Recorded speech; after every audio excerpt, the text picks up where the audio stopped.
Well, welcome back, besties. It is Mother. I'm so excited to be here with you guys this week. Listen, we're going to get right into it. We have an amazing guest today. He is my astrologist, one of my dear friends, and the now author of a book called Unbreakable. Please enjoy this episode with Shawn Breathwaite. This is what breakups look like. This is exactly no makeup, bags under my eyes, fucking hair's a mess. Mike's yelling at me. Shawn's right again. I'm so happy to have you back. Well, not back because you did my old podcast, but you haven't done this one. So I'm so excited to have you here. I'm so excited too. Yeah. I feel last time. Okay. So let's go back in time to the last time we did podcast together. Mm-hmm. You came in and you were like, this year is going to be a really rough year. And I don't remember the exact terminology you said, but it was about like the world as a whole was going to have a rough year. Right. And then a few days later, Mike, what just happened to our lights? The LA fires broke out. Yeah. Exactly when did I come last time so I can put this in my head? You came in like early January. I think it was our New Year's episode because we were talking about like going into the new year and manifesting and all of that. Of 2025. 2025. Yes. Because the thing is that was a 9-year for the collective. So explain what that means. Yeah. That's basically like the ending of a cycle. Uh-huh. That's an ending of a collective cycle of all lessons that are meant to be learned. Anything that is meant to come to a head will come to a head. Mm-hmm. Everything will be revealed. Mm-hmm. And, just like with relationships, like we were talking about earlier, when things need to come to a head and be revealed, if we haven't actively done that to participate in revealing them, then the universe is basically like, okay, if you're not going to help me reveal, I'm going to have to just shove this in your face. Right. And then when that happens, you have to deal with it. Right. And that's what our 9 years is all about. Exactly. Chaos. Exactly. So we didn't deal with something, and then they're like, we're going to have an Uber driver start a fire. Yes, exactly. Burned the city down. So deal with this now. Yeah, deal with that. And so now we're in a one universal year, which is brand new beginnings for everything. And so that's why everything's meant to Spencer be... Pratt is now going to be the mayor, and he's going to fix everything. That's a new beginning. That is a new beginning. It's a new beginning for him and for us. Yes. Okay, so 1 year is brand new for all of us. Yes. Explain what that means. Well, basically, just as a collective, we're now in a seed planting phase because after a 9-year cycle, you're meant to have learned the lessons you're supposed to learn as a collective. And when that takes place, we then have a new chapter of a blank slate, really, based on all of the information that you've collected, and then stepping into what seeds are we going to plant now collectively in terms of what our belief systems are going to be, what our financial systems are going to be, what type of spiritual reference points are we going to have. That's what everything's about now, like establishing as much as we can a collective understanding. And it's really challenging now because everybody's opinion is being heard. Yeah. And from my perspective, I feel like we're just overcomplicating everything. We're overanalyzing everything. And so, that's why when it came to what I feel like I really have an understanding of, I decided to write the book. Oh my gosh. I'm so excited to get into this book. It's about love and relationships and how to navigate them. And it's interesting because your background is in astrology. Yes. But the book doesn't really talk about that. It's more about just communication within a relationship structure. I want to get to that later though. Okay. Yeah, no problem. Right now I want to talk about, I would like to give you the chance to say, I told you so. Which you're forcing me into, but I'll take it. I'll told you so. Because the thing is, the funny story that I want to tell them about is there was a day that you and I'd been doing readings for you for a while. We got along really well. I knew the thing is when I do a reading for someone, I see their chart initially, right? And so I'll know, like, I'm going to really get along with this person. Yeah. And there's nobody that I'm like, oh God, here they come. But I do know when I'm really compatible with somebody. So I knew when I saw your chart, I'm like, we're going to get along really well. Yeah. Which we did. And I can't remember how many years we had been working together before we had like our first like friendship date. We actually went out to have like a friendship date. Yeah. On our first friendship date, I started talking to Brittany about like what I had gone through that day with a client. And I was like, it's just, this thing is a lot of times with, especially my female clients, when they're in a relationship and then they want to spend so much time like analyzing and diagnosing the guy they're with instead of looking at what part they're playing in it. And she decided at that moment that she was going to teach me a lesson and stand up for any girl or all women that I was talking about, and proceeded to pull up the receipts in pure Taurus fashion of every time I had been wrong astrologically. also told me that I had aged out of attractiveness. This is our, you don't remember this? I did not say that. I did not. There's no way. Yes. I think you're so hot. No. There's no way. But I was making a joke. You were making a joke. But remember, but afterwards. You held on to it. You kept it in because your heart. I thought it was hilarious. The thing is, and then she called me afterwards and was like, I'm sorry, I verbally eviscerated you on our first date. You know I love you. Everything's cool. But I'm just saying that because now I can say that you're giving me points for when I am correct. Mm-hmm. And this relationship, if that's what you're talking about, this last relationship you were in. Yes. We do this thing called the gangbang-o-meter. The gangbang-o-meter. It's the best. So we, on a 10 scale, we decide when I give you their information, their birthday, you give them a rating between 1 and 10, 10 being the highest, 1 being the lowest, on where they're at on the gangbang-o-meter. Yes, exactly. And so her most recent relationship, even though I didn't have his rising sign, which is an extremely important part of the puzzle, based on the information I did have, he did not rate so high. Right. And I was like, these are going to be the really positive things about him, and these are going to be the challenges about him. And, next thing you know, she's like, so I'm moving and we're getting married. It went very fast. In typical Britney fashion, it went from 0 to 100. And I was like, okay, try to find that rising sign for me. You literally said you cannot move across the country until you give me the rising sign. And I was like, well, the truck's here. Right, exactly. Yeah. Also, I guess I should clarify the gangbang-o-meter is astrological gangbang, not exactly. any other type of gangbang. No, it's definitely astrological. Yeah. There's nothing else going on. Yeah. But yeah. So, I mean, I guess I can take an I told you so. Yeah, take an I told you so, and then explain why you said that it might have its challenges. Because the thing is, when it comes to astrology, the most important thing to connect on is your moon sign. Because when people get upset in relationships, you're operating from your emotions, your moon sign. Mm-hmm. So the more compatible your moon signs are, the more you're going to be able to speak the same language and connect emotionally when you're upset. Mm-hmm. Right. And so I saw that with your moon being Aquarius and his moon being Capricorn, that's a challenge. Right. Because the thing is, Capricorn is first of all, Capricorn moon sign is very guarded emotionally. Mm-hmm. And so when they're going through something, their first instinct is to internalize and deal with it all on their own, and then just come to you with what they're going to do. Mm-hmm. And your moon being Aquarius, you like to talk things out and talk them out immediately. Mm-hmm. And so that was already a conflict of interest. Mm-hmm. So I was like, okay, this is going to be a challenge, and then the thing is your sun signs, Taurus and Gemini, that's really fun, real fun. Yeah. That's really fun. Let's move across the country fun. I'll be honest. Exactly. And so I just knew that there would be like hurdles. Yeah. and they were there. And then, it was a hurdle, and then it was a brick fucking wall.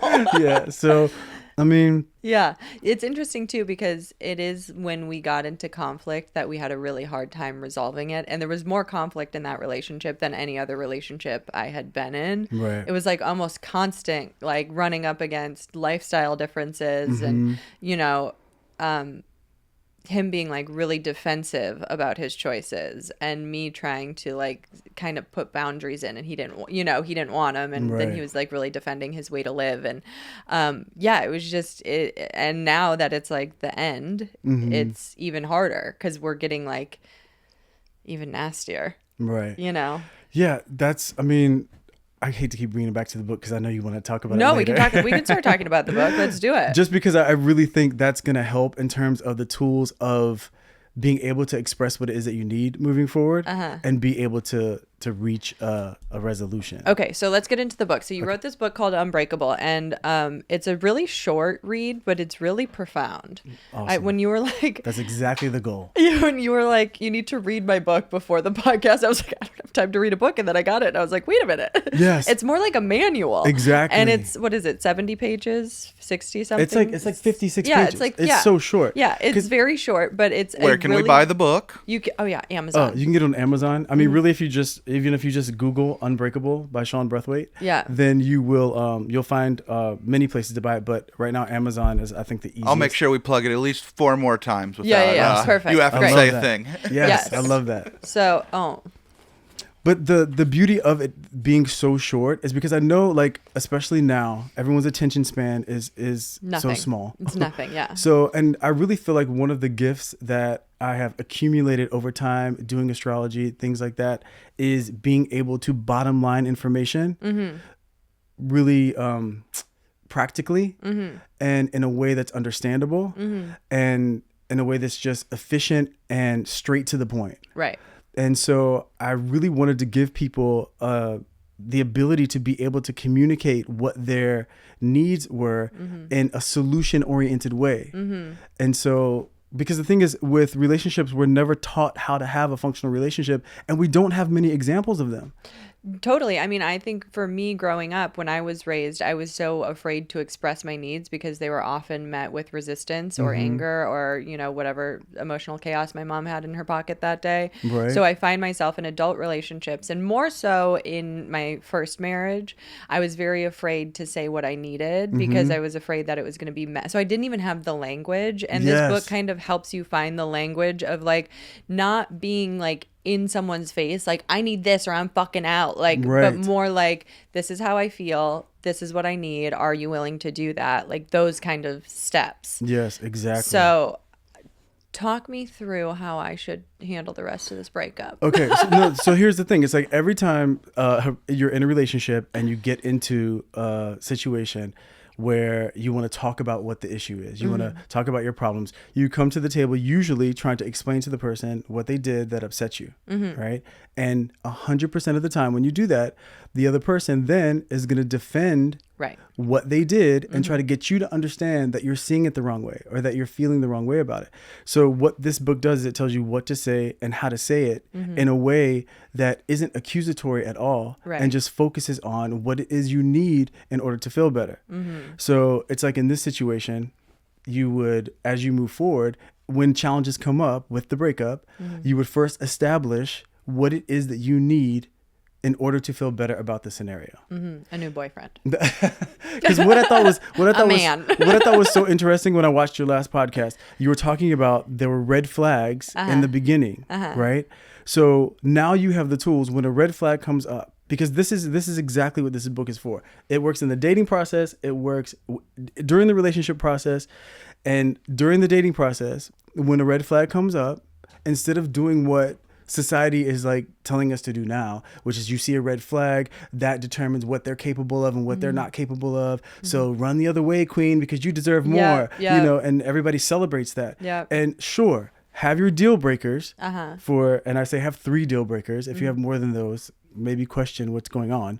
So maybe look in the mirror. Maybe you're the deal breaker. Exactly. But it's like, have your deal breakers. So if they do certain things, like for me, a deal breaker is cheating. You know, there's no conversation. If you cheated, I'm done. Okay. So in your opinion, if someone is texting someone else salaciously, is that cheating? In your opinion, to you? Then, by the way, I'm open to the fact that people have different opinions of cheating. Okay. So if for me and my relationship, if someone is doing that and we hadn't talked about it yet, like if I had never said, these are my deal breakers, cheating is my deal breaker, and just so you know, texting someone salaciously for me is cheating, then if that hadn't taken place yet, when it came up, what I would do is say, I need to talk to you, the whole requesting time thing. And then I would say, when you text someone like that, this is how it makes me feel. Are you willing to stop that? And then given their response, that informs you of what they're capable of moving forward. But in my personal opinion, yes, I would not be okay with that. You know, but the thing is, I do think it's really important in relationships to be very clear on what works for you and what doesn't early on. Yeah, so clear. And it's such a good point, because it's like, all the red flags that I talked about in the beginning of him following a bunch of whores. I'm sorry, they're beautiful. Following these beautiful women he used to sleep with. Not whores. They're so hot. Like, I'm, you know, am I jealous? No, but like they're, a little, you know, like they're so hot, and they're like in their 20s. I'm like, I'm an old hag, but I'm just like, no, but those things that bothered me early on, I don't think I was clear enough about how much they bothered me. Right. And when I finally brought them up in a meaningful way, I was already mad to the point where I was holding on to the resentment, and I was going to hold on to it forever. Yes, exactly. So it's like I kind of did get in my own way in that capacity, like my pride being like, he should know better. That's he the should, thing. yeah, he should of course not be following these women. He should know better. But my pride was like, no, like, this is my man. Like, he can follow, he can follow who he wants. He can do what he wants. Eventually he'll take care of it. And he never took care of it until I said something. Then he was like, absolutely. Like, I'll get rid of da. And then, but it was like, for me, it was the fact that I had to keep being like, this is not appropriate behavior. This is not appropriate behavior. This over here is also not appropriate behavior. I don't love, you know what I mean? This is the perfect example. I know. It really is, because the thing is, when you're seeing these things happen initially, like the steps are, you first establish the level of importance. So when you saw these things happen and you knew they didn't sit right with you, so that's when you establish, is this something I can get over, or is this something that I need to address? Clearly you weren't going to get over it. Right. So you needed to address it. Right. And so then the second step is establishing what you would need in order to feel better. So instead of doing that, you did exactly what you did, which is like, we'll just kind of see what happens. This is my man. He should be able to do this. He should be able to do that. I should trust him, blah, blah, blah. Instead of then thinking, okay, if I know this is a problem, what will I need in order to feel better? Right. And then you request time, because anytime you just show up saying, we need to talk right now. Oh, that's the worst feeling in the world. It's when someone says we need to talk, just fucking put a bullet in my head. Exactly. I don't want to. You instantly feel talk. defensive. It just sets it up all wrong. So when you request time and say, there's something I want to talk to you about, let me know when a good time is. Yeah. Then that gives That's also anxiety inducing. Be honest. But it gives them time to process the anxiety. To spin the fuck out. It gives them time but they to need, lose their mind. But they need that time so that nobody is gonna let you take that time. They're gonna be like, let's talk right now. But if they do, they then have established that that's when they're ready to be receptive. Okay. Because, and the truth is, I work with so many couples. Many people do take that time. They're like, okay, we'll talk about it. You can't say next week. There has to be a turnaround time. Right. But if you're like, okay, we can talk about it, at 6 o'clock today or whatever, then that gives them the time to finish whatever they were doing, to process whatever they need to process, and then to sit down and be receptive to you. I would love you to find me one person who doesn't spin out for those hours in between. Let's schedule a time to talk. If you're a spinner, if you're the type of person who wants to know immediately, then great. Yeah. That's what you have that right to say. I want to talk about it right now. But the All beautiful thing is, I'm like a fucking ballerina. The beautiful thing is, though, if we're in a relationship and I say, I need to talk to you, when is a good time, and you say right now because you don't want to spin, the beautiful thing is, I'm immediately coming to you with, this is what I'm asking you to do. Yeah. And see, if I were to do it all over again in this relationship, is my tit out? Oh yeah, my nipple's out. Hot. God, every time. Thanks, Mike. Mike's like, fucking put it away for the views, babe. Exactly. If I were to do this, you just gained 20 more followers. Yeah, just 20. That's such a small number. Well, it was a short amount of time. 20. God, I'll kill myself right now. You guys, you already know our sponsor this week. I almost don't even have to say it because you have the ad read memorized in your brains, which are covered by the hair that's growing from Berber Hair Oil. You guys, Berber Hair Oil is with us on this journey to grow our hair. I went to the hairdresser yesterday, and my girl Audra was like, your hair is amazing. It's so thick. We did a little cut to make it fresh, but it's so thick, it's so strong, it's so healthy, and it's because I have been doing Berber Hair Oil treatments for the last, I don't know, 6 months, 7 months, 8 months. Go to Berber.com, BUR.com. Use the code BRIT for 15% off your first order. Thank me later. If I were to do this relationship again, obviously I'm not going to, but my next relationship. Yes. But for the sake of the conversation, if I were to reverse time on this one, yes, I would have, every time something bothered me, said something and said it in a more constructive way, because I think what I did was I was like, this behavior bothers me. I don't like this behavior. And then you explained why you don't like it. Yeah. That's the problem. Because what that does, that opens up a debate. The moment you start telling me why you don't like something, then I can respond to you about why your perspective is wrong. Totally. And that's what it was like a game of ping pong with us. That's every every single couple I sit down with, it's the same fight in different ways. Because as soon as you start telling them why you feel the way that you feel, which is basically why you're wrong, telling them why they're wrong, why their behavior is wrong, they're going to start explaining to you that your perspective is off. And the thing is, people now, all they want to do is feel validated, right? And feel understood.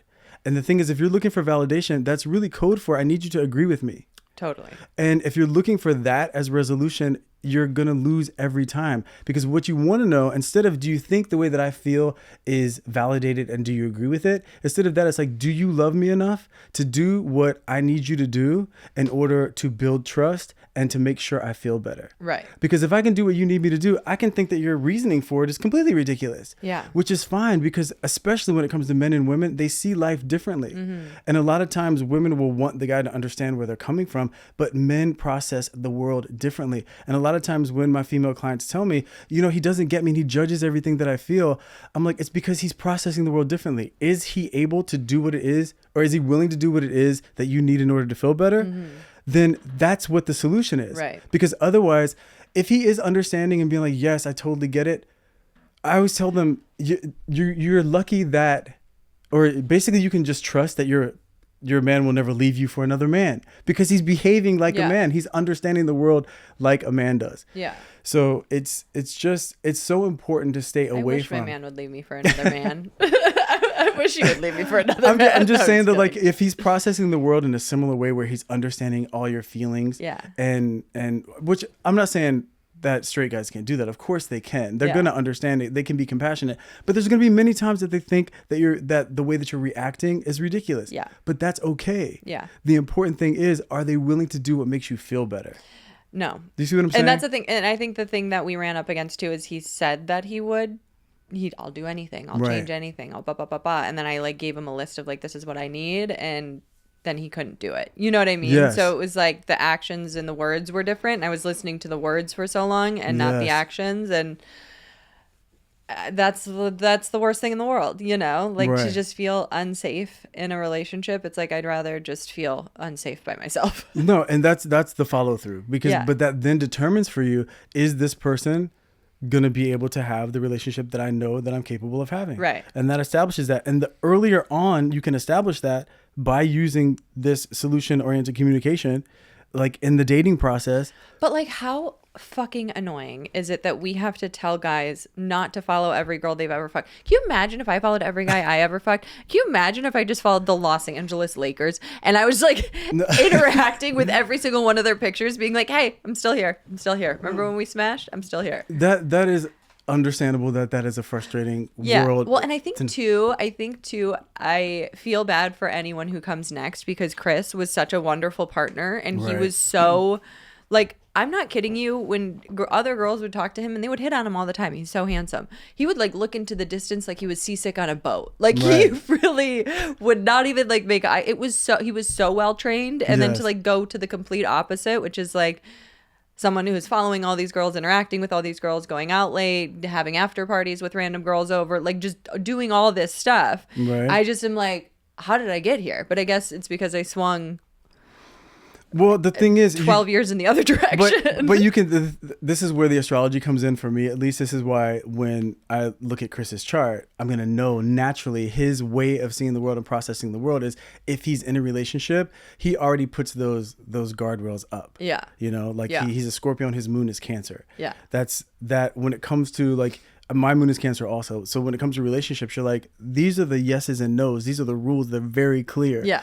So. And that's fine. That's great when you're with somebody who has that, because then you don't have to have those conversations regarding those things. Right. But you don't have to. I mean, you're not going to have to tell every single person to unfollow everybody. Right. It's just saying, establishing for yourself what your clear parameters are, and then communicating those in a way to see if they're capable of doing that. Mm-hmm. And it's if they're in a relationship and they want to put the health of the relationship as a priority, then why would it even be a problem? Mm-hmm. So I just think it's just really sad to me right now, because the frustration that I see with everybody when it comes to relationships, they'll comment on we'll see a post or something about a relationship or a couple fighting or something like, I'm so glad I'm single. And I'm like, it's because you're looking at a horrible relationship. Right. It's like me watching one of those videos of. It's like you watching the Titanic and being like, I'm so glad I'm not on a cruise. Exactly. Yes. Yeah. That's exactly the point. It doesn't make any sense. So, I mean, it makes sense, but it's like if you actually look at a good relationship, which is possible, right, and understand how to have one, then you're thinking, I would love to have a teammate that I can play the game of life with and to go towards every problem with as a team and solve every problem and experience life. So in that's that way. another great thing that you talk about in this book, which is approaching problems as us versus the problem rather than us versus each other. Yes, exactly. And the mindset shift. Huh? The mindset the shift. mindset shift. I think that's so poignant because I think oftentimes in like, you know,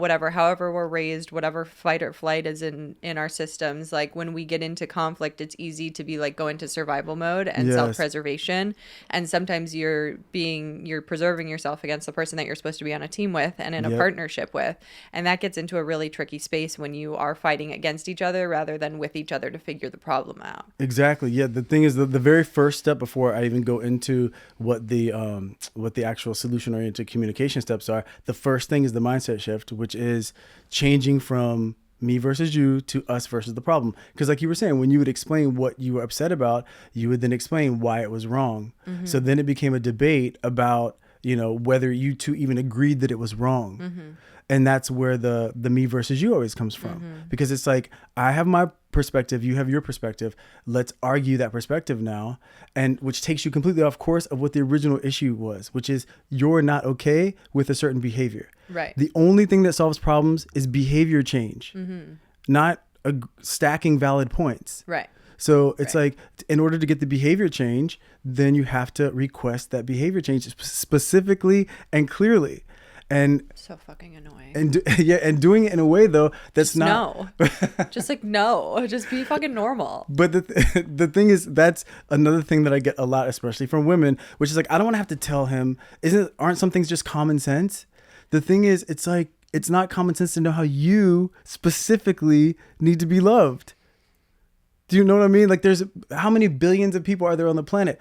You cannot say it's common sense to know exactly how Brittany needs to be loved and to feel loved. So why not take the time? It's like really, the bar is like so fucking low. It's almost in hell. But then it should then it should be easy to explain. Because the thing is, once you get these things out of the way early on, you realize later in the relationship, you rarely fight. I promise you.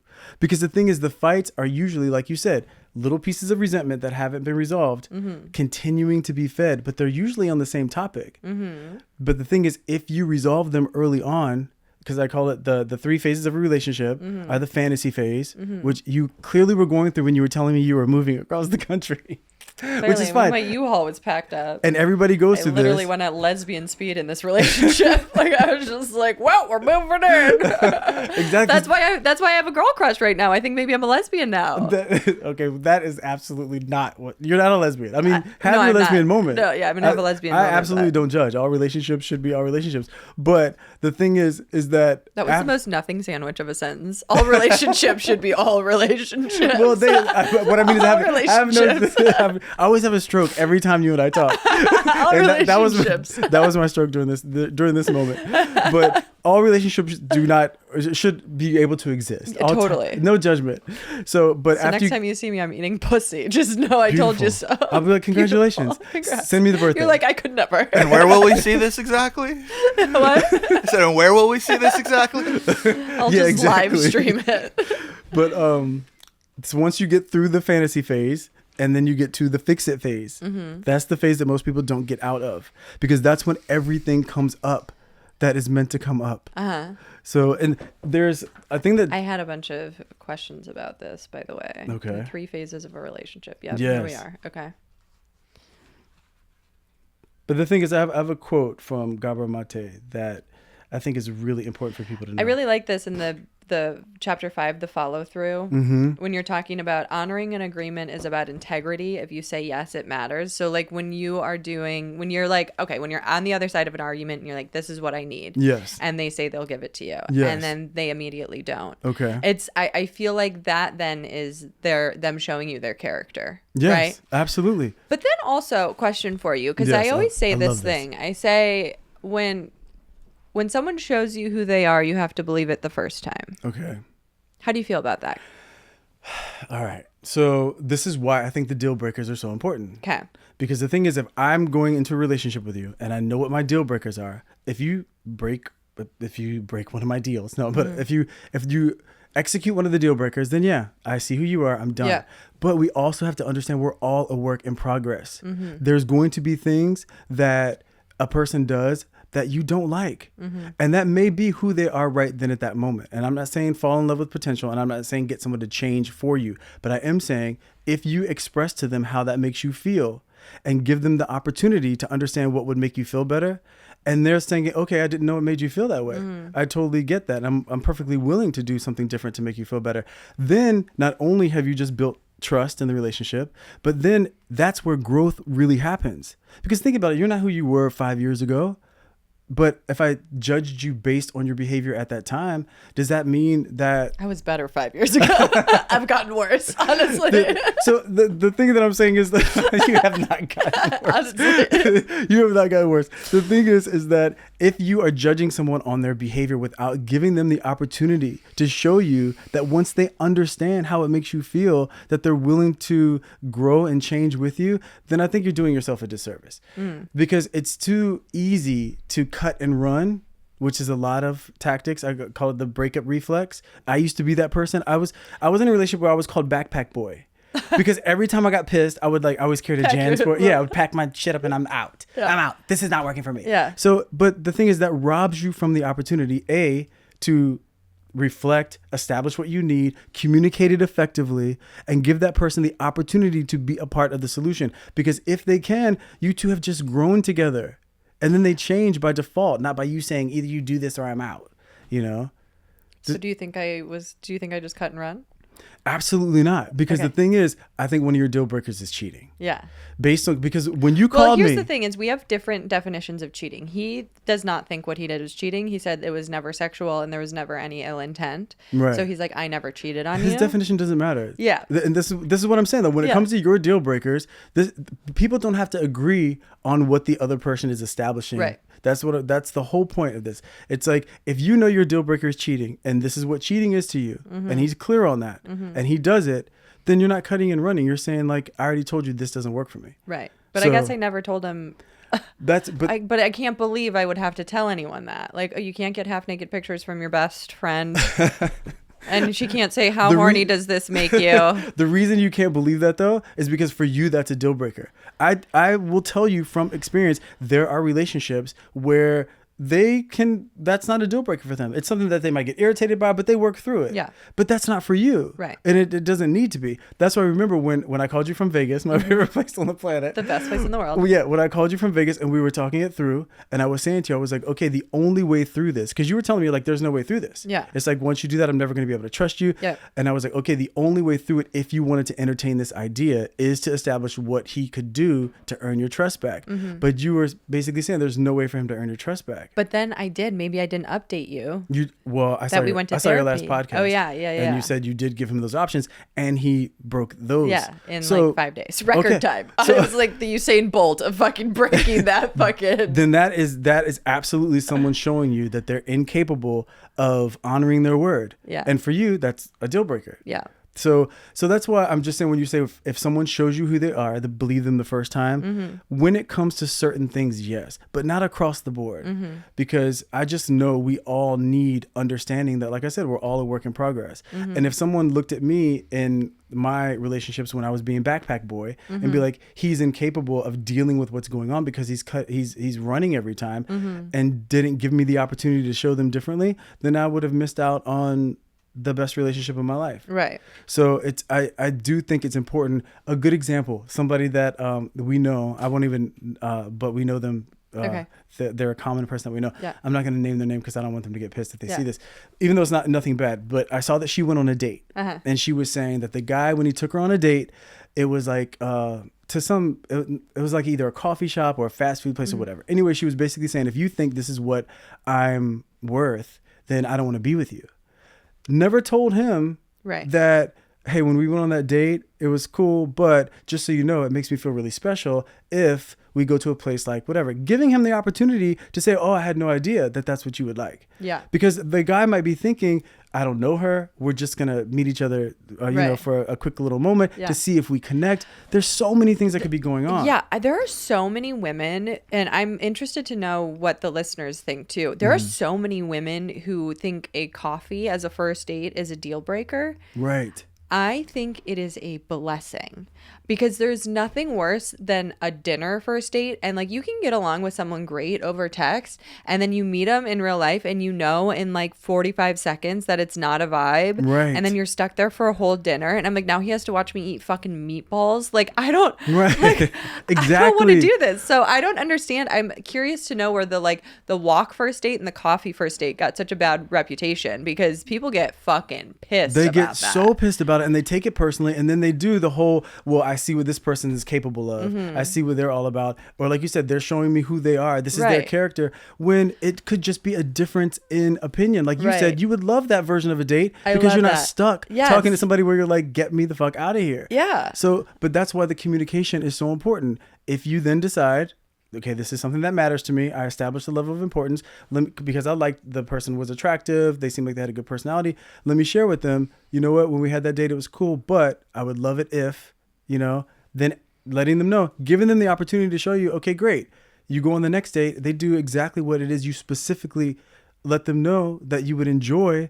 And then you have not only built some trust with this person, but you feel safer with them. You feel like you can communicate more openly because they didn't start saying to you, that's ridiculous, or why would you like that?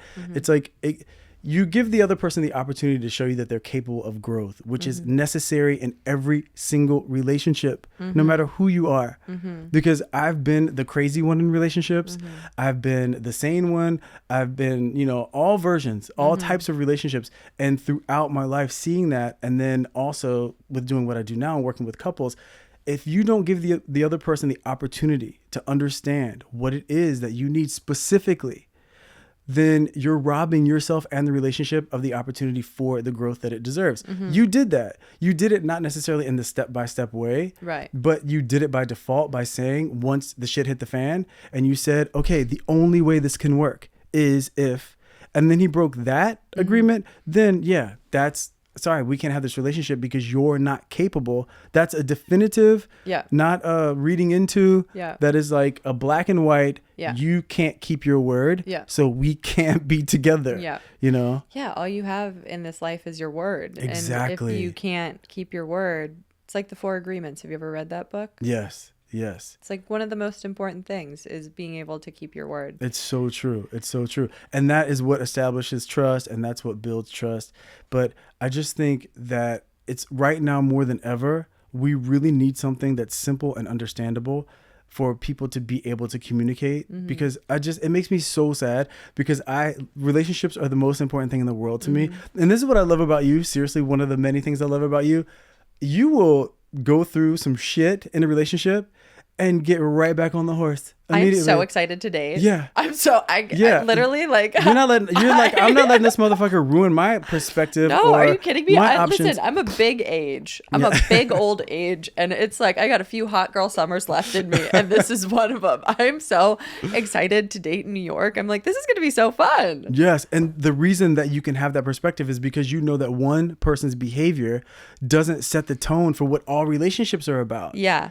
And this is, I think, maybe the first breakup that I went through where it dissolving didn't feel like a reflection of my worth. You know what I mean? Yes. Like I didn't question my worth at any point. I never was like, oh, he's doing X, Y, and Z. He's giving these other girls this kind of attention that I don't like. Is it because I'm not enough? Right. No, I literally was just like, no, he's actually like showing me that like he's not enough, right? And that maybe he like outkicked his coverage a little with me and he's not ready to be the man that I need. Yes. And that's okay too. It's like, we're also at very different phases in our life. Right. He's 9 years younger than me on most days. 10 years today, you know? You gave him the opportunity though to be that man. That's the Yeah, thing. It's yeah, like, but you can't. That's the other thing. You can't make someone grow up when they're not ready. You You're know. right, you And can't. I think about myself and that Saturn return year too. Yeah. You know, because he's 27, 28. He's going through the Saturn return. That is the most profound growth and change maybe in a person's life. Yep. And he just has to go through it, and he Yes. has to feel it. Can you actually explain Saturn return to everyone? The thing is, Saturn, if you look at the planet Saturn like your father planet, the one that's meant to teach you like responsibility and restrictions, because the moon is like the mother planet. That's the one that teaches us emotionally how to behave or how we express ourselves emotionally, and that understanding and learning. But Saturn is the planet that is basically all about responsibility, obstacles, restrictions, lessons to be learned. And so wherever Saturn was when you were born is going to tell you in what way that's going to manifest in your life. So when Saturn comes back around, which only happens every like 30 years or something, I don't know the exact number because it varies a little bit. But the thing is, when Saturn comes back around and is in the same sign it was in when you were born, that's your Saturn return. And those are the years. And we only have like 3 of them if you live to like 90. Then it's like when Saturn returns, that's a year, or it's more than a year, but it's like a phase of your life where you are going to meet obstacles consistently that are giving you the opportunity to grow. That's why this relationship for him is an absolute growth opportunity. It's a gold mine. I think I mean, truly this breakup for him, I think is going to change his life. Yes. And I don't say that because I'm conceited and I think I'm so self-important, but I do think it is, you know, it is going to change him profoundly for the better. Right. And I kind of hate that about like the relationships I've been in where I have to like walk away for the change to happen. Right. But like all the things that I complained about in my first marriage or wanted him to do differently, and you know, he just didn't. When I walked away, that was the impetus for change, and now he is the man Right. that you know what I mean? Yes. That's the man that I was like, come on, buddy, like Right. all 7 years.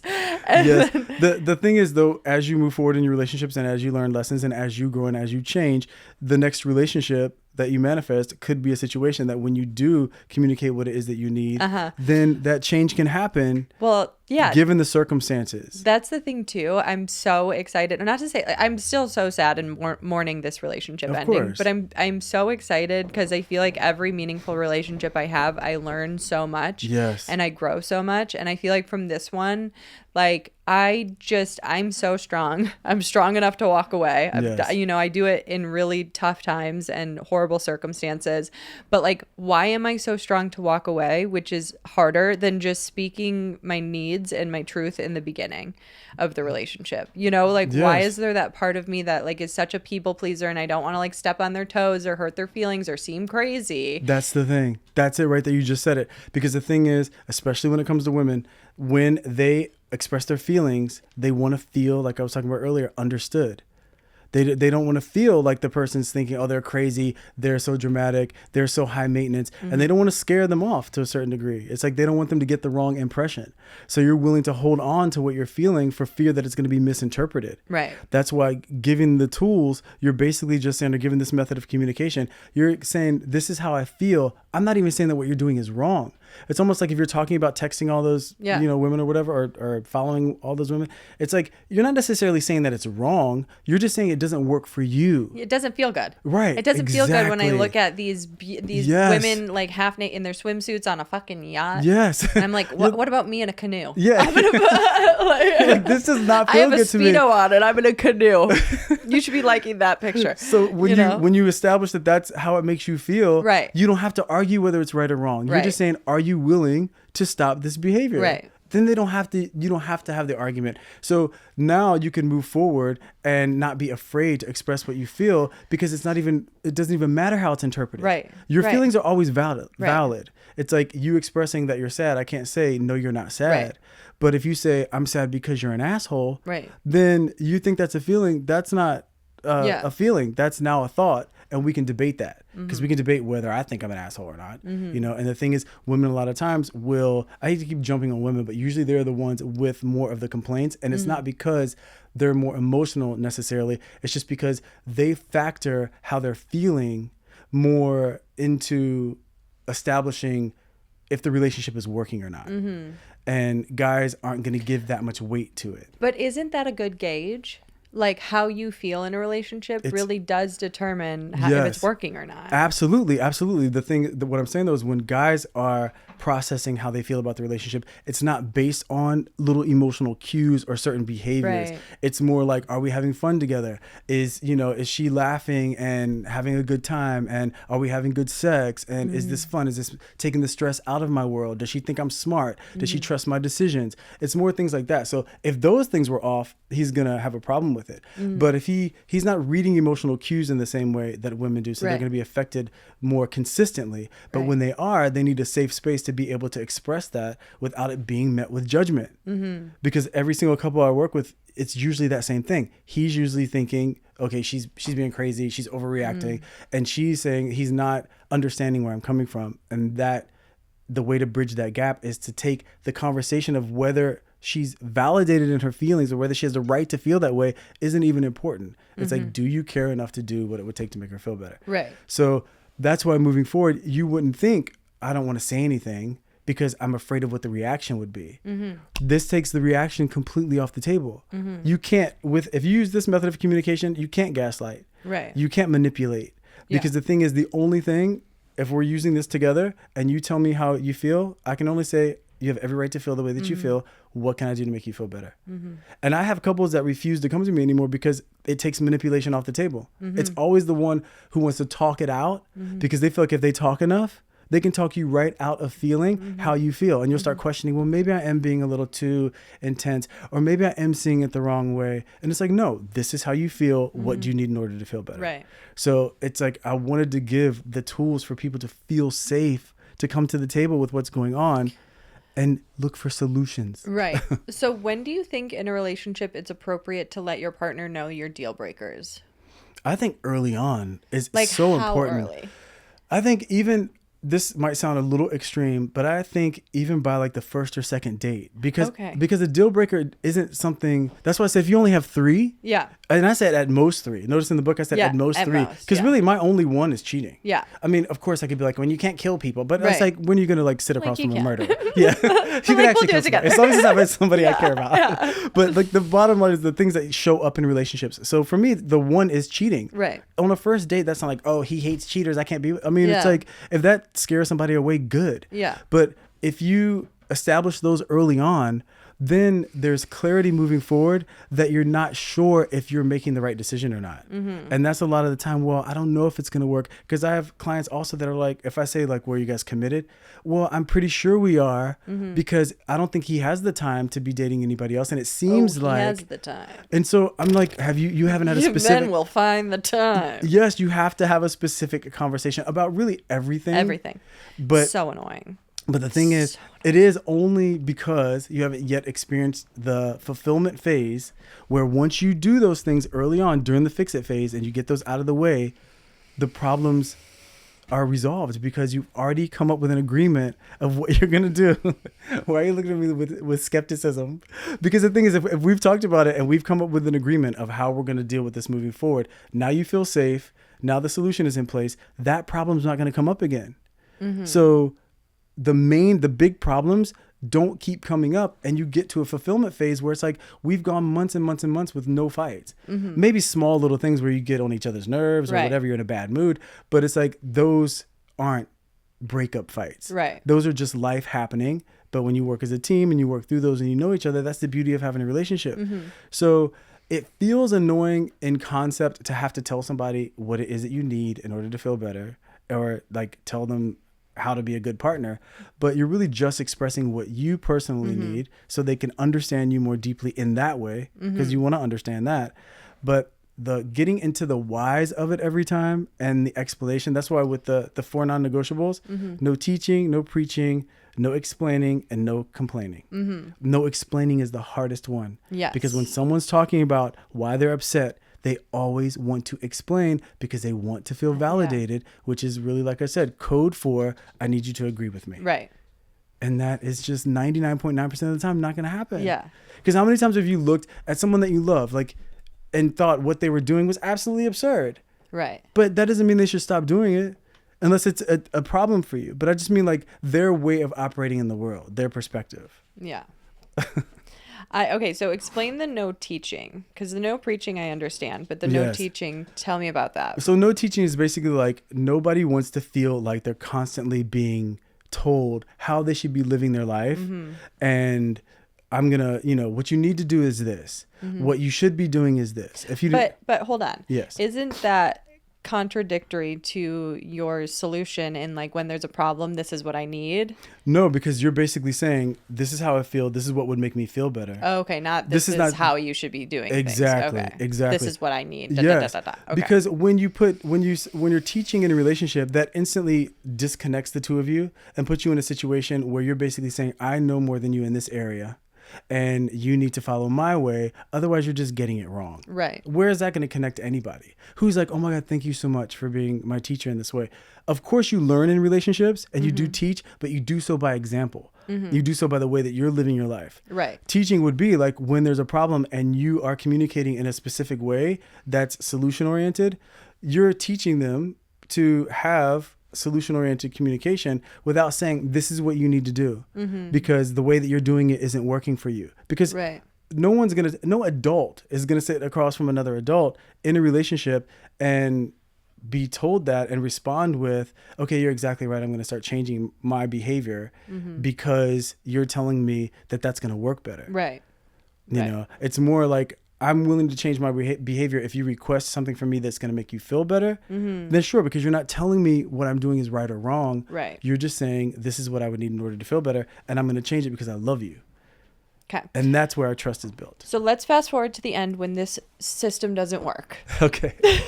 When this system When this doesn't... system fails. And I'm moving to New York City. Okay. So... And I'm leaving Palm Beach where I should have never gone. Yes. The beauty is, even when it's not working, it's working, and this is why. Okay. Because when you have communicated like this, and this person has broken the agreement, like you've seen, it makes it very clear. There's no doubt in your mind. I feel like every single wrong turn has been a gift from God. Yes. I really just feel like it's gotten clearer and clearer and clearer every single time we've had conflict. It's just like, and I am very careful because I know if fight or flight, I am flight as fuck. Like I'm backpack boy as well. Yes. But I was very... It's a Scorpio rising, but go ahead. Yeah. I was very careful to like be present and not run from my problems. Like when we moved there and the designers did that fucking whatever they did to our place, I was like, I should just leave. Like I should just go. I should just run away. But like I was like, no, we're gonna stay. We're gonna stick it out, and we're gonna see how much worse it can get. Right. Let me torture myself more. Yeah. No, but I feel like I've I did what I could, and now.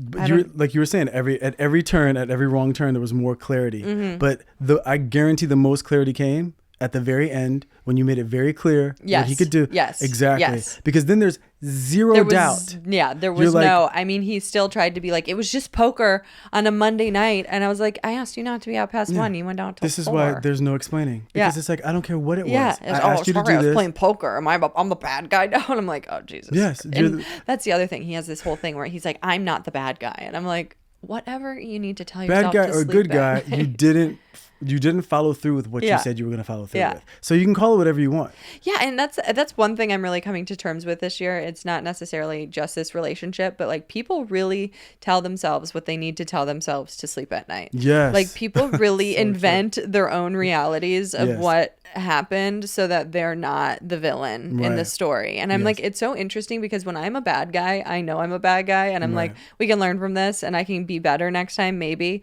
But like I've really seen some like Mach 10 level deflection this year. Yes. Just the most, like, starting with the designers when they objectively, first of all, obviously whatever, the place sucked, but like they actually misappropriated funds. Right.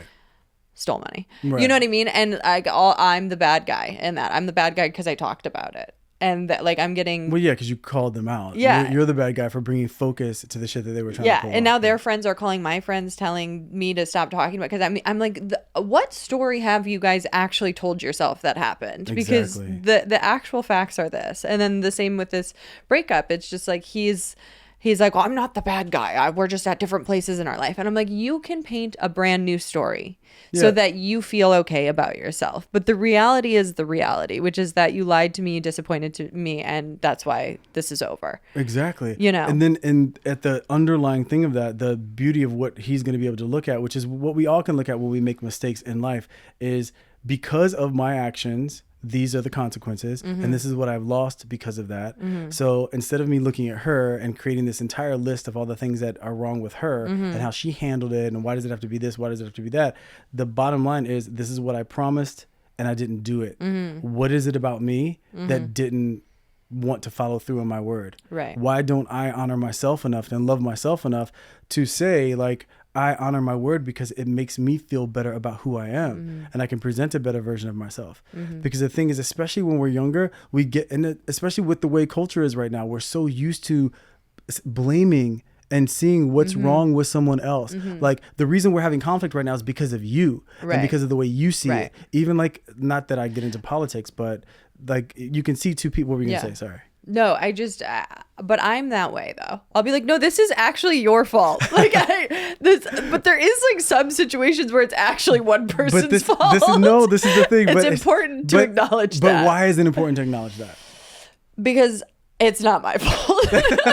No, see, that's the thing. It's like, exactly. Because I've been the bitch where it's my fault a lot. But you're still bringing it back to you and your ego's need to establish that you aren't wrong.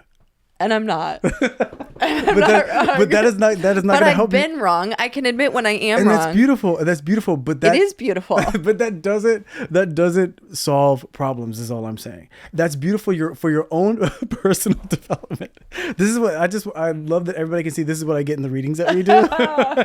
But the thing is that this is it's great for self-development and self-understanding. You're learning through your own experiences and calling yourself out. But you don't need to be the judge and jury for somebody else and then making sure they're admitting that they were wrong, because they were wrong. Okay. Life will teach them that. You're making a really good point, actually. I hate that you got around to a good point. Yes. But you made a really good point. You're actually we've been right. 3 hours. You know what? There's so much misery in me being adamant that someone else admits they're wrong. Like, I just got chills. The fact that you, like, yes. I get so enraged. Everyone and it does. just like shakes me I lose sleep over things other people did. Like, I should only be losing sleep about the things I did. Right. You know? It's true though, because all the time you're wasting on why they can't see that they were wrong and why aren't they admitting that they were wrong. No, you're actually right. I feel like I'm going to be able to like let go of this. Yes, that you just freed yourself from so much distraction and drama and unnecessary energy, that if you just focus on growing yourself based on establishing what you did wrong, and then when you are in any sort of conflict, it's just giving them the opportunity to work on the solution with you. If they're not capable of that, then they gotta go. And that's fine. And who cares what they admit after that? Why is that even your cross to bear? It's not. It is infuriating. Yes. It is infuriating. But I can let it go. Here's the thing, though. I want to make a point of how I did acknowledge, my own wrongdoings and my own karma. Like, in last week's episode, I talked about this girl and her behavior, and I'm like, she knows we're in a relationship. How dare she? What kind of woman does? And then I was like, the kind of woman that does that is me. Yes, me in my fucking 20s. I did that. So I think you're right. Karma doesn't miss a doorstep. Never. It was not in my 20s when I was doing that. I was like, it's not my fucking problem. Blah, blah, blah, blah. Like that was the attitude I had, and that came back around and bit me 12, 15, whatever, however many years later.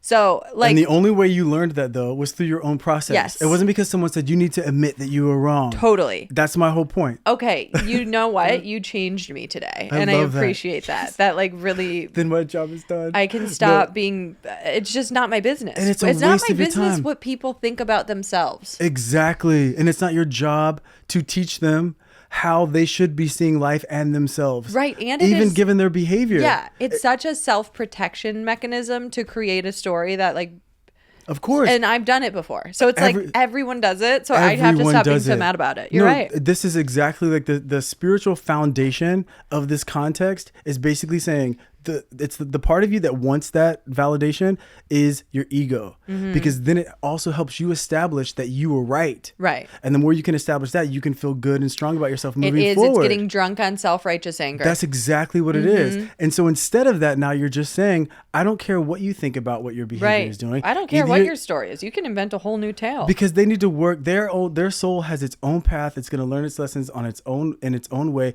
The bottom line is, though, if you are trying to have a relationship with this person, you will give them the opportunity to know specifically what it is you would need in order to work on a solution as a team.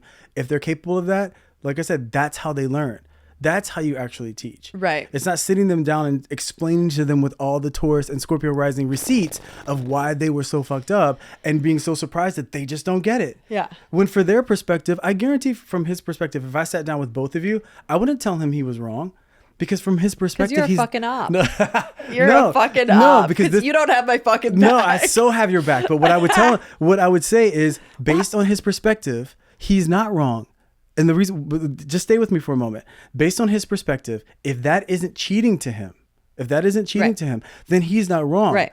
But that's why his perspective and his opinion about that doesn't matter. What matters is if the woman that he loves is not okay with that behavior and you aren't willing to stop that behavior, then that's the problem. And then if you tell her where I would say he's wrong is if he promises you something and doesn't follow through with it, that's wrong. But your perspective and your opinion about things, I'm not going to tell you whether that's right or wrong. You have your own life to live. Right. That's like you were saying about that girl. It's like she could be thinking whatever the fuck she needs to be thinking.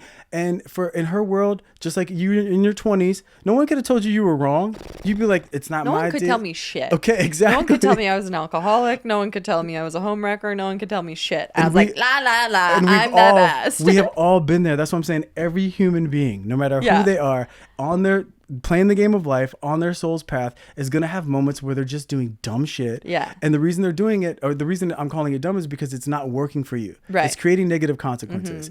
So if it's creating negative consequences, it's giving you an opportunity to see things differently. But you're only going to do that coming by your own realizations. Right. But you have to get there on your own.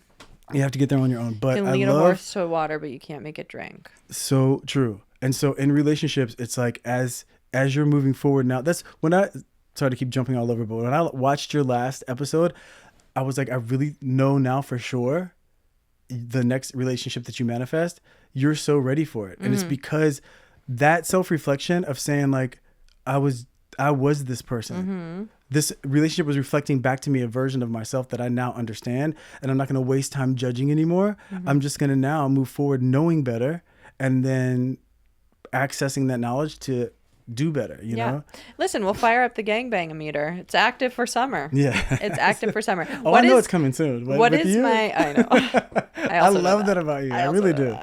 I love the optimism. You know who I almost refired things up with, and then I don't even stopped want to myself. know right now. If you had to guess, remember the person I was maybe the most psycho about. You're kidding me. No, you don't. No, not that one. Oh, okay. Because, Then I don't know. G-Unit? I don't know. Jerry?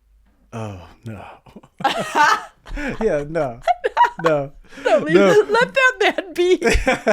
Well, I'm just saying, like, unless there have been some major changes in his own, like, outside of relationships in his own personal... nothing has changed. Then why? Nothing has changed. Okay. Why ever revisit something where nothing has changed Okay, fine. if you've already got the results? Stop it. All right. Time for bad advice. Stop yelling at me. Stop screaming on my podcast. Stop fucking screaming at me. Okay.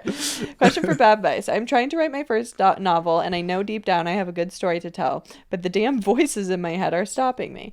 As I'm writing, I feel like everything is garbage, but usually always like it when I read it later. But this discourages me so heavily from sitting and getting it out. Since you've written a book, how do you power through the negative self-thought to get this shit done? It's one of the hardest things I've ever done. We've both written books. Yes, so you go first. Okay, so wait though, because the thing is, go back to the question really quick because I didn't get all the details. Sorry. No. They have a good story to tell. There's voices in their head that are stopping them. Yes. As they write, they feel like it's garbage. They read back. They like what they read, but they can't get past the voices. How do you power through this negative self-talk to get this shit done? Okay, I love this question. So I call negative self-talk, I just call that mental noise. Because the thing is, we're always going to have mental noise. And what that is that's just our ego trying to stay safe.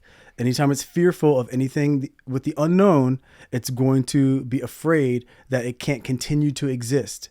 So it's going to try to scare you into staying safe and not doing anything in the unknown. So that way you can just stay in your world of comfort and control where everything is familiar.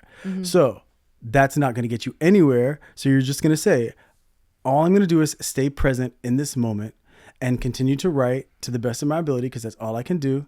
And then as I move forward, I have the power to edit. Yes. And so that's the best part. yes. Editing is like sculpting a turd. Exactly. Like you just have to get it all out, and it can be fucking horrible. The Yes. first pass can be so bad, and then the edit is so the most challenging part, because you do have to like chisel it into something more beautiful. But like for me, when I get stuck in this loop, and I'm stuck in it right now, so I'm not actively doing this, but I'm in the process of trying to write a second book, and I'm bumping up against it because it's really tough material. Yes, but what I do is I put, even if it's 30 minutes twice a week on the calendar to just sit and write, Yes. like you just have to get yourself into that flow state of being productive, and then Yes. more comes, and maybe so true. you'll sit down for 30 minutes and you'll write for an hour. Yep. Maybe you'll sit, you know what I mean?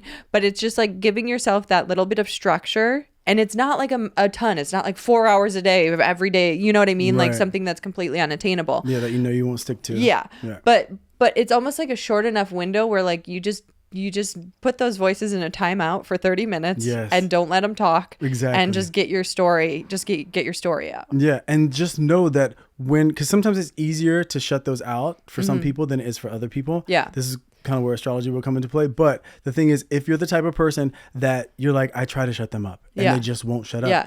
It's like having that friend that Yeah. just is never going to shut up. You Yeah. still know how to tune them out. Yeah. And it's just saying they're going to be here. It's accepting they're going to be there, and also accepting they only have power if you give them focus. So it's like whatever the voices are saying to you, you don't need to continue to attach to that narrative and continue that story. You take a deep breath and redirect and just say, okay, I'm going to continue with what I have in me right now. Yeah. And like I said, the edit thing. But I know for me, I'm a big time feeler. So whenever I feel in the mood to do something, that's when I go for it. If I'm not feeling it, I also don't force it. Right. So it's really good to schedule, like you're saying, to do that, because then that does hold yourself accountable to just putting energy towards it. Right. And that's really important. But it's also important to, if you know you're forcing yourself to do something that you're not in the headspace to do, it's okay Yeah. to just take a breath and be Yeah. like, I'll get to this when I feel like it, because that's when you'll be in that flow state and things will come out. Yeah. Yeah. But Amazing. Okay. Well, on that note, tell everyone where they can find your book right, one more well, time. Yes, well, Brittany's gonna put a link on this video to an Amazon link, but Unbreakable, the method of creating a lasting love and connection. But it's basically just what to say and how to say it to make sure you can solve any relationship problems. All of them, they will be solved with this book in a very easy, short, practical way. Brittany can attest to that. And they might go up in flames. Yeah, but even if the at least you solution did the isn't ending. solution. Yeah, even the solution. Even if the solution isn't the board ending. game is flipped, and you're moving to New York. And a lot of times the solution isn't ending but you're doing it with a confirmable, understandable, I did everything I could. Yes. I gave them the opportunity Yes. specifically and clearly, and they just didn't show up in the way that showed the relationship was worth moving forward with. And there you have it. Tell everyone where they can follow you. You can follow me at Astrology Guy on Instagram and YouTube, and the Real Astrology Guy on TikTok. Amazing. I love you so much. Thank you I for love being you here. too. We had You're the such a good best. time. You guys, I'm so excited. We're doing the artist way still. Some of us are. I've got about 5 of us. I told you guys all to DM me if you were doing it, and I think I got about 5 DMs. And by the way, I saw them all, and I'm going to reply. I fucking promise. You know my life has just been pants on fire. Ants on fire, pants on fire. But no excuses. I told you I'm going to reply, so I'm going to right after this. Mike and I are going to eat cheesesteaks, and we're going to reply to your messages. That's what we're going to do. You guys, we are on week 5 of the Artist Way. We are cruising along. I'm going to be so honest with you. I cannot do this media free week yet. I'm going to. I swear I'm going to. I have to get settled. My life has been, actually, truly so many life hurdles that I can't do it. It's funny because it says in the book, like, you will make up every excuse. But I'm like, no, like, really, I can't. So I'm going to. And if you did do it, please DM me because I want to hear about it because it is a transformative week. I've done this week before and it's really amazing. Week 5, we're talking about recovering a sense of possibility. So, wait, is this? No. No, we're not on week 5. Am I okay? Mike, am I okay? Debatable. I'm so happy Mike's here. She just needs a cheesesteak, guys. You guys have no idea how happy I am that Mike's here. I miss him so much. I hate when I have to podcast by myself and I just scream alone in my apartment. Okay. We're on week 6. We're recovering a sense of abundance. This is the week that I needed this week. I have been going through it and I'm going to talk to you guys more about it on the Patreon, but I've been going through it with money. I have spent a lot of money and there's not a lot coming in and I feel very insecure about money. And this week, week 6, recovering a sense of abundance is talking about how you need to have faith in God, not in money, because money is what makes us feel safe, but God is actually what makes us safe. So like we have to, we say like, not God is good, but he's too good to do money. And like, oh my gosh, am I okay? I'm having a fucking stroke, Mike. Okay. So week 6, the great creator. I'm a believer. I just don't believe God gets involved with money. Although she doesn't recognize it, this carries 2 self-sabotaging beliefs. She believes not only that God is good, but he's too good to do money, but also that money is bad. So for many of us were raised to believe that money is a real source of security and dependence on God is foolhardy. We want a God that feels like a fat paycheck and a license to spend as we please. So here's the thing. If we put our faith and our belief in God and the creator and us creating. Hi, Wrigley. Are you doing the artist way with us? I love you so much. If we put our faith in God, the money will come. And that sounds so corny because I think a lot of us we're always trying to survive, right? A lot of us live paycheck to paycheck. We're just trying to make ends meet. We're just trying to pay the bills. It feels foolish to be like, I can create and make a living. That feels foolish. So we cling to our financial concerns as a way to avoid not only our art, but also our spiritual growth. Our faith is in the dollar. And that's where I'm at right now. I'm like, if this money leaves my account, then I only have this much money. And then if I have that much money, then the money could run out by this time. If I don't, and like, I can get into such a cycle and a spin of like how money is all I need to survive. But like really what I need to survive is faith. And that's what all of us need to survive is faith. So, we're operating out of the toxic old idea that God's will for us and our will for us are opposite needs of the table. So what we want for ourselves and what God wants for us are the same. We have to accept that. We can't be like, I want to be, a painter and have a gallery and do this, that, and the third, but really I work at McDonald's and I'm fucking broke and I live out of my car. Like, and yeah, it's hard to be like, God's going to buy my paint supplies. But like, if you do put your faith in the universe, he will provide, he or she, whoever you choose your God to be, will provide for you. And this week is about faith. And so if God scares you, this week is going to scare you. God used to scare me. I used to be so terrified of the idea, but I have done so many things in my life that have been like trust falls or leaps of faith, and I've always been caught. And maybe I haven't like rocketed to insane amounts of success, but like I've always been caught and I've never not been safe when I believe in myself and I believe in God, because believing in yourself is believing in God because God made you. You know what I mean? So thinking like this grounded in the idea that God is a stern parent with very rigid ideas about what's appropriate for us, and you better believe we won't like them, this stunted God concept needs alteration. This week in your morning pages, write about the God you do believe in and the God you would like to believe in. What if God is a woman and she's on my side? If you're still dealing with a God conscious that's remained unexamined since childhood, you are probably dealing with a toxic God. So I was raised Catholic. I had a very punishing God who I was like afraid he was going to like see me masturbating. And then I would like go to hell. You know what I mean? Like that was the kind of God I was raised with. And that's why I moved away from that God. I became agnostic. At one point I was atheist. And then when I got sober, I found a higher power. A higher power led me into a full-fledged belief of God. But if you're struggling with a God concept, this is what my sponsor told me in early sobriety. Find anything that you can look at or see or touch that makes you believe that there is a higher power. For me, for the longest time, that was Biggie. I can look at Wrigley in this chair and be like, this is such a pure form of joy. Like, of course, there's a higher power that brought this to us. So like, why would something exist that is here to just bring us joy and comfort? And if there wasn't a higher power that wanted us to feel those ways. So whatever it is, you can look at a lilac, you can look at a dog, you can look at a frog, you can look at anything and just be like, this is proof to me that a God does exist. And then eventually your God will come in and take it from there. But if you were raised really in a stern, strict religion, I implore you to re-examine God and what you wish your God would look like and write that down in your morning pages.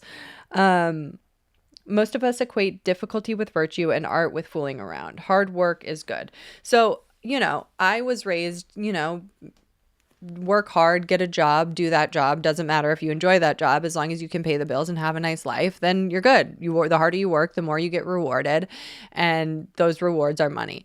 But what happened for me is I worked in advertising. I worked really hard. I got to a very senior position in that field, almost the top. And then I realized this is all the money I can make. I'm making so much money, and I was so fucking miserable because I wasn't being creative and I wasn't doing what I was put on this earth to do. And I took a huge leap, and I have still not made that much money as I used to make in advertising. Like, I still haven't gotten there yet, but I am creatively more fulfilled and I'm still safe. So I still haven't gotten to a position where I'm not taken care of, because I think God rewarded that jump with, little job opportunities, little pops of success, little, just like enough to kind of keep me knowing that I'm headed in the right direction. And one of the things that will show you if your leap of faith was a good idea is how quickly you get caught, because it can feel scary and it can feel unknown, but you will, if you take a leap of faith to do something that you love or to create, you will notice if it's the right thing. The universe will show you it's the right thing because you can feel that it's the right thing,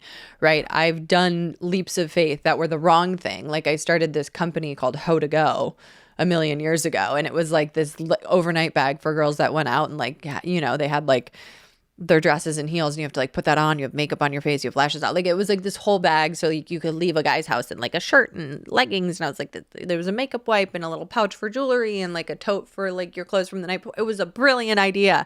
I was like, I'm gonna be on the cover of Forbes. No, I sunk like $100,000 into that business, lost it all. It was like one hit after the next. Everything felt horrible. The universe was like, this is not your path, you're not going to be on the cover of Forbes.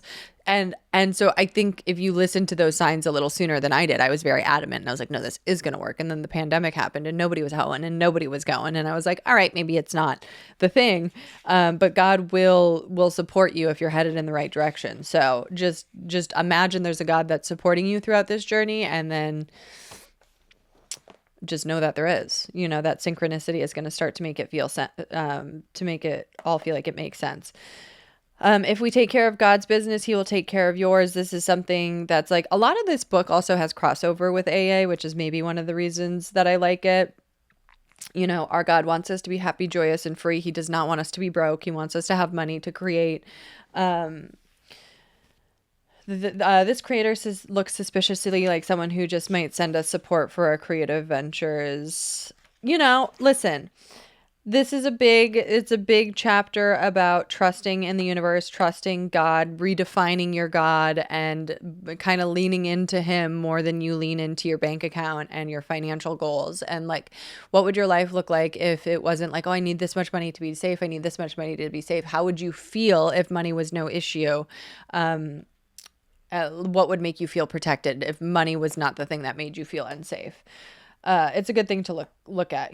God's not a cheapskate. And the more generous you expect him to be, the more generous he will be. So all too often we become blocked and blame it on our lack of money. This is never an authentic block. So if you're reading this book and you're like, I want to become a painter, I can't afford paint.